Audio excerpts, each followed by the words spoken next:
За сайн байцгаана уу эрхэм хүндэт үзэгчдээ. Сайн байна уу дунод орон, сайн байна уу Бээжин нэвтрүүлэг эхлэхэд бэлэн боллоо.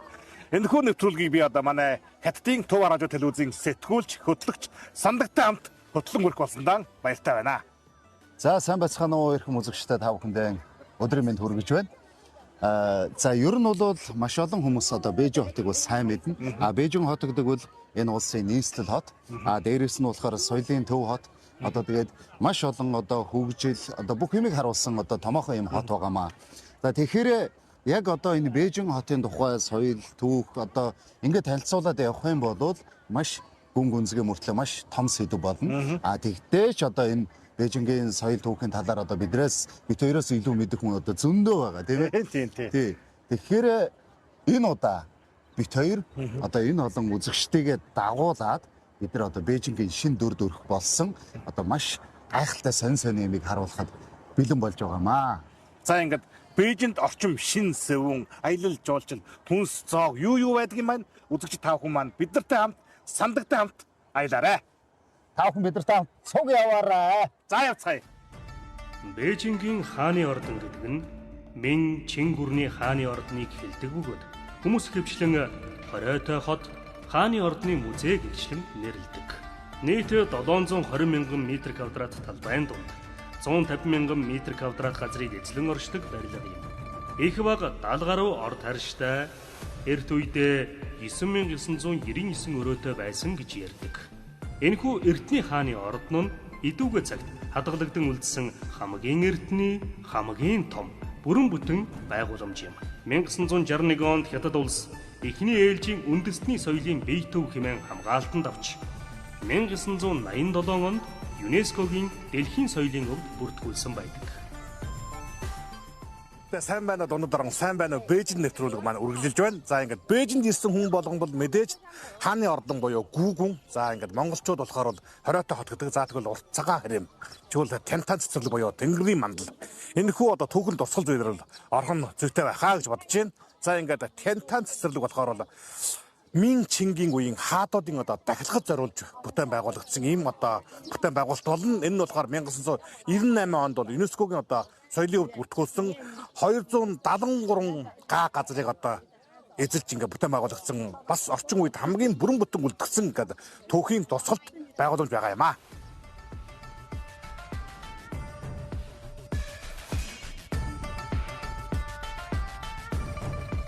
Тянтан буюу Тэнгэрийн мандлыг 1420 оноос эхэлж байгуулсан гэдэг.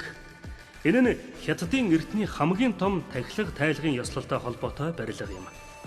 Одоогоос 100 гаруй жилийн өмнө Тянтан цэцэрлэг хэмээн нэрлэж ашиглалтанд оруулжээ. Тянтан цэцэрлэгийг бүгд найрамдах Хятад ард улсын аялал жуулчлалын газраас 2007 онд 5 А зэрэглэлийн аялал жуулчлалын газар болгосон юм.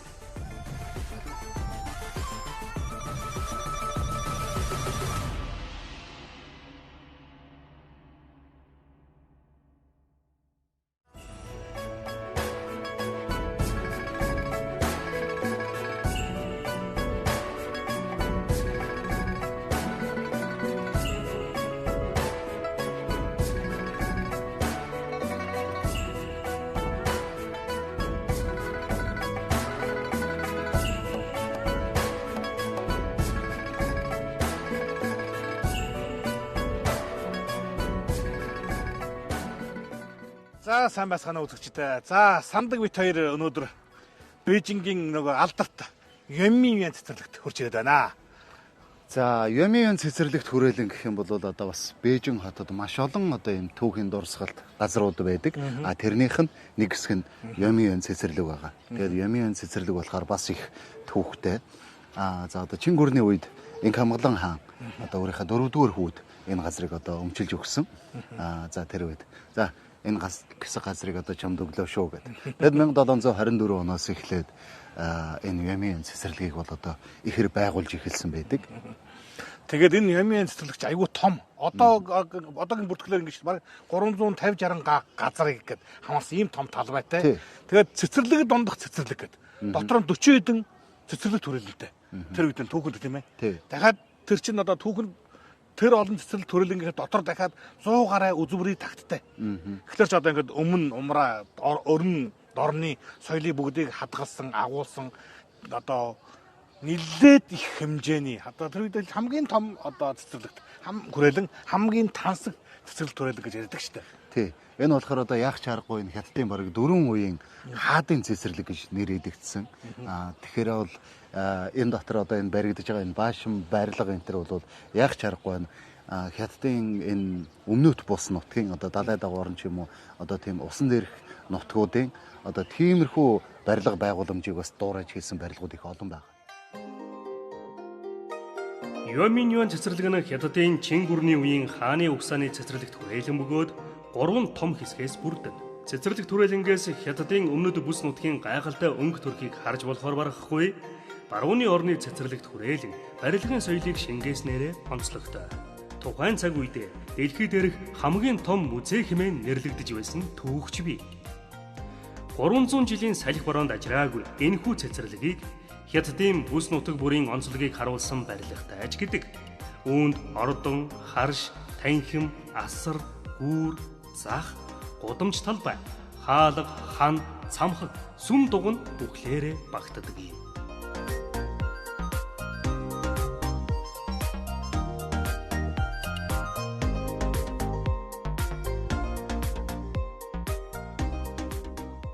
За Виктори одоо яваад ирсэн энэ газрыг болохоор одоо Шиян Лоу гэж нэрлэдэг.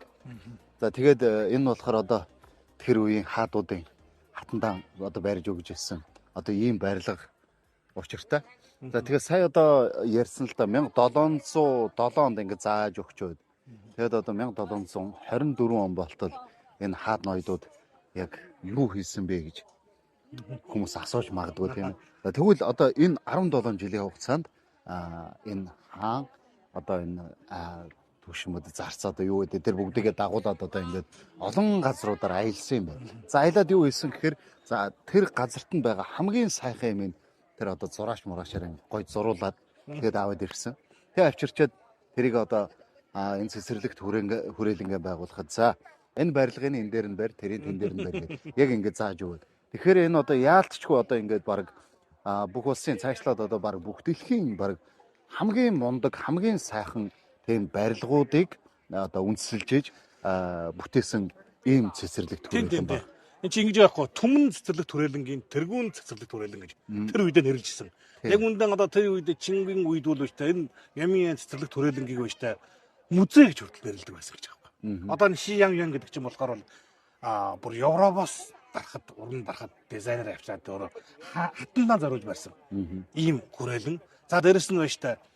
Энэ одоо Ямийн цэцэрлэг түрээлэнд байна штэ. Одоо ингэ галдагдсан бойн байна л да. Энээс өмнө сая 500 гаруй төрлийн үнэт хадгаламж хадгалагдчихсан. Хоёрдугаард нь байна штэ. Энэ цэцэрлэг түрээлэнгийн яагаад хүрээлэн дотор хүрээлэн бай гэсэн чинь сая нөгөө чиний хэлдэг.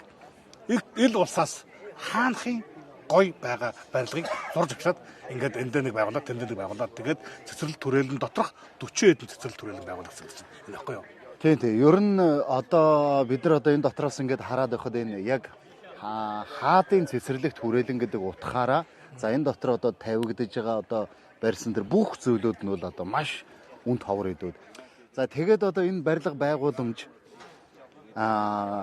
тэр үедээ бол одоо үнэхээр тасархай тийм барилга байсан. За 100 гаруй жилийн ард одоо энэ Англи, Францын за тэгээд Орос, Америкийн ингээд нийлээд одоо 1856 онд гэж байгаа. Тэгээд одоо энэ хүмүүс нэрээд энийг галдаа тавьчихсан. За тэгээ одоо сүүлд нь дахиад яасан бэлээ? 8 улсын холбооц хэрэг нэг галдаа тийм ээ. Тэгээд орхи галдаад тоноод хамаг юмыг аваад авдгийг аваад хайдгийг хаяад тэгээд маш харамсалтай түүхийг ингээд энэ төрхий энэ хэдэн чулуул одоо ингээд өглөөд үлдэж дээ.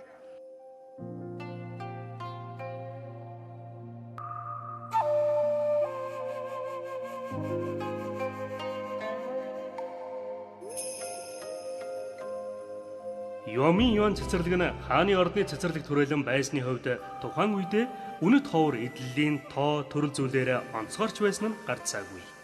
Хаш, шаазан, хүрэл, гуйлан эдлэлүүд, үсэг зургийн бүтээлүүд, шир будаг, сийлмэл урлалууд, тан сувд зэрэг эрднэр уралсан гоёл чимэглэл гээд тоо томшгүй зүйлс эдэлж хэрглэж байсан эцдийнхээ соёл хийсэн урчуудынхаа ур ухааныг гайхуулан байгажээ.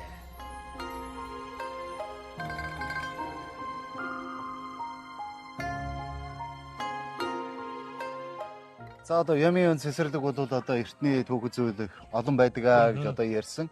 Тэр дотроос одоо энэ 12 жил яг чаргагүй одоо энэ Ямын цэцэрлэгийн одоо бас нэг онцлогийг хадгалсан зүйл юм болоо гэж бодож байна. Хамгийн чухал одоо нэг үлдэгдэл гэдэг болоо тий. Тий. Гэрд цорогдсон юм нь шүү дээ. Тий. Гэхдээ энэ 12-оос ч бас зөндөө олон гээгж байгаа. Тэгээд ингээд авчирсан түүхүүд байгаа. За тэгвэл энэ хятадын одоо урд хэдэн жил бас ингээд модонд орж ирсэн одоо газар авчижсэн гэж хэлж болно. Бараг бүгд хүмүүс л ингээд үзчихсэн 12 жил гэдэг нэртэй кино. За энэ 12 жил гэдэг нэртэй кино нь болохоор одоо яах чаргагүй энэ 12 жилээс үүсэлтэй ийм кино байгаа. Тэгээд энэ кинонд бол голдуу за энэ одоо эх орныхаа юмыг одоо буцааж авчирсан одоо ийм сэдвүүлж тоглосон юм кино. Энэ кино нь болохоор одоо Джеки Чэнг бол одоо мэдээж одоо тийм зодоотой кино тийм.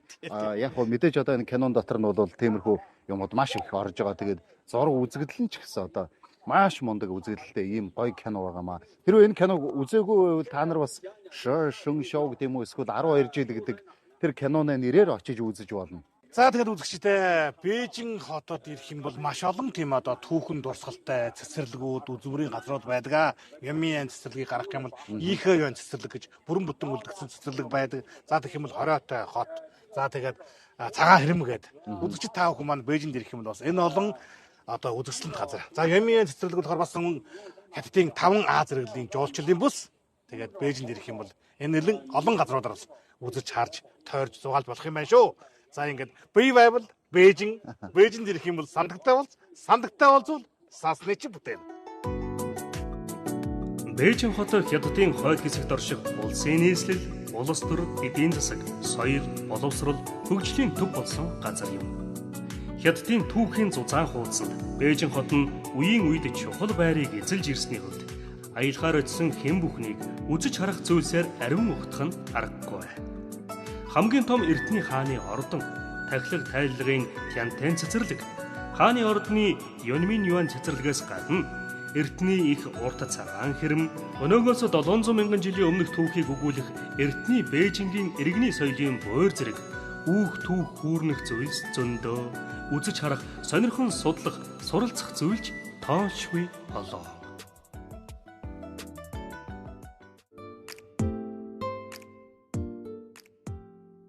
Түүх соёлын зузаан өв болсон Бээжин хотын төвөөс зайдуу, захын дүүрэг, хорооллуудаарч бас үзэж харах амарч зугаалах газар ихтэй. Хятадын хэрэглэгчдийн эрх ашигыг хамгаалах газраас гаргасан статистик мэдээллээс үзвэл нийслэлийн иргэд нь жилд дунджаар 4 удаа амралт зугаалгаар ийш тийш явдаг бөгөөд 88.5% нь хүний хөлөөс зайдуу, сэлүүхэн орчинд амархыг чухал үздэг болсон байна. За сайн байцгаана үзэгчтэй. За ингээд сандаг үеэр Бээжин хотын төвөөр нэлээд өдөр явлаа. Одоо ингээд сандаг маань биднийг дагуулад хотын дүүрэгд ирчихсэн байна. Ингээд уулны ингээд. Хэвээ нэг уул душиж ус харна гэдэг шиг тийм ээ. Маш сайхан таатай, агаартай юм газар ичгээ сууж гаж байна. За тэгээд одоо хотын төвөр бас их олон юм үзэж явлаа. Тэгэхдээ яг энэ Бээжин хотынхаа дүүргийг одоо бас ингээд хотын төвтэйгээ адилхан хөгжүүлэхийн тулд одоо энэ аялал жуулчлалын шугамар энэ дүүргийнхаа одоо энэ тосгонуудыг бол одоо сүүлийн үед бол хүчтэй хөгжүүлж эхэлж байгаа. За тэгээд өнөөдөр болохоор одоо бас өөрийнхөө мэддэг газар одоо энэ апартмент буюу одоо гэр буудлыг гээд хотын дүүрэгд байдаг. Энэ одоо Бээжингийн Хойров гэдэг энэ дүүрэгт байгаа ийм буудлууд. За энэ одоо зөвхөн энэ газар ганцхан юм байж байгаа буудлын биш л дээ. Яг хоо энэ тосгоноор одоо ингээд дүүрэн байгаа. Мэдээж одоо энэ хот дагсан дүүргийн тосгоны ард иргэд бол олонх нь баг ингээд тариад өмсөө тарьдаг тиймэрхүү хүмүүс байсан. Тэгээд сүүлийн үед одоо энэ аялал жуулчлалыг өөр илүү сайн хөгжүүлээд одоо бидний яг өнөөдөр ингээд сууж байгаа апартмент гэр буудлууд одоо маш олон байгаа. Сүүлийн жилүүдэд хүмүүсийн сайхан амьдрахыг хүсэх хүсэл тэмүүлэл хэрэгцээ шаардлага асар их болохтой зэрэгцэн аялал жуулчлалын зах зээлч 5 тухыг эрхэмлэх хэлбэрт шилжиж Бээжин хотын дүүргийн аялал жуулчлал гэдэг шинэ нэр томьёож бий болжээ.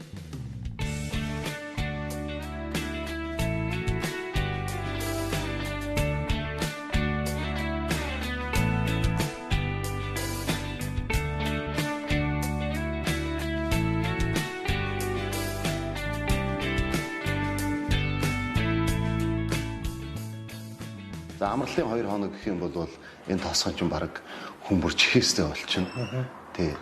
Энэ юу юм бэ л да, нэг хотоос ойрхон нэгдүгээр 100 гаруй километр зайтай. Хоёрдугаар энэ буудлууд чинь уцаар ирээд захиалгаа өгөөд тэгээд ямар ч үйлчлэгч байхгүй тийм. Тэгээд код хэлээд өгч тийм биш үү тийм. Тэгээд кодоо ороод ирээс байрлчих гэсэн үг л юм биш. Тий. Тэгээд өөртөө хоолоондоо хийгээд иччин тийм ээ. Жоох юм өөрөө аваад иччин. Нийлэн гэр бүлээрээ амарч байгаа хүмүүст бол тийм баяр тухтай. Тий. Ер нь бид нар бол одоо 2 хоногийн амралтаараа бол хэдэн найзуудаагаа тэгээд гэр бүлээрээ ер нь бол байнга л наашаа явдаг. Тэгэхээр яг үн ханшны хувьд ч гэсэн нэг амар тийм тасарсан үн ханш биш. Бас ингээд олон айлууд нийлээ тэрийг гоё ингээд аалаад хуваалцаад тий.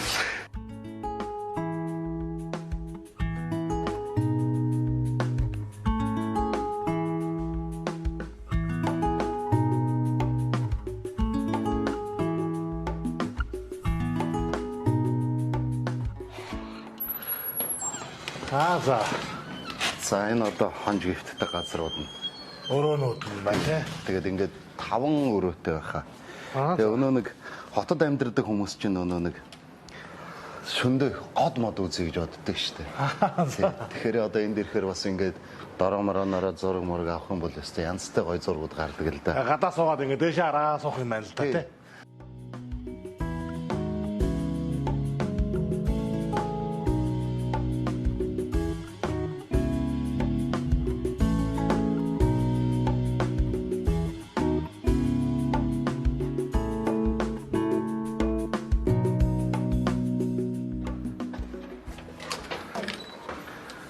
За энэ одоо унтлагын өрөө. За. Ингээд том ортой юм. Тэр нь жижиг ортой тий. Тий. 2 3 гэр бүлийн баг өрөө юм байна шүү дээ тий. Аав ээжүүд нь тэгээд тийм хүүхдүүд тийшээгээд. Тий. Тэгээ хамгийн гол нь энэ дотор нэг гоё онцлог нь юу вэ гэхээр өрөө болгонд нь ингээд дуу томруулагчтай. Тэгээ хөөрхөн дуу томруулагчтай. Тэгээ уцаараа дуугаа тавиад л тий. Хөгжим шууд халбаал. Тэгээ өрөө болгонд нь бас нэг жоохон хөргөөгчтэй юм бэ. За тэгээ одоо ийшээ ирэх юм бол одоо ингээд хүүхдийн тоглоом нарлаад сууж болдог юм газартай. Бээжин хотын улс төрөөр зөвлөлдөх зөвлөлийн санаачилгаар 2024 онд нийслэлийн дэргэдэх хөдөө тосгоныг бүтээн байгуулах хүрээнд их хотын дүүргүүд дэх сум, баг, тосгоны хөгжил нь аялал жуулчлалын хөгжилд хувь нэмрээ оруулан эрчтэй хөгжиж байна. Сум баг бүрийн онцлогийг харуулсан аялал жуулчлалын бааз, эмчилгээ, совилол зэрэг нь Бээжин хотын 20 сая байнгын оршин суугчдын үйлчлүүлэх дуртай газрууд болжээ. За энэ хурлын заалтай юм. Энэ ингээд том ширээтэй юм биш тий. Тий. Энэ угаасаа энэ хуучин нөгөө байшингаа нэмээд игээ барьсан юм шүү тий. Энэ ч одоо өнөө уламжлалаа хадгалж дахиж хөгжүүлнэ гэсэн чи одоо яг л энэ дээр явж байгаа байхгүй. Хуучин байшныгаа ингээд ургилжлүүлээд энэ одоо нэлээд тийм Европ маягтай болцсон. Тийм байна.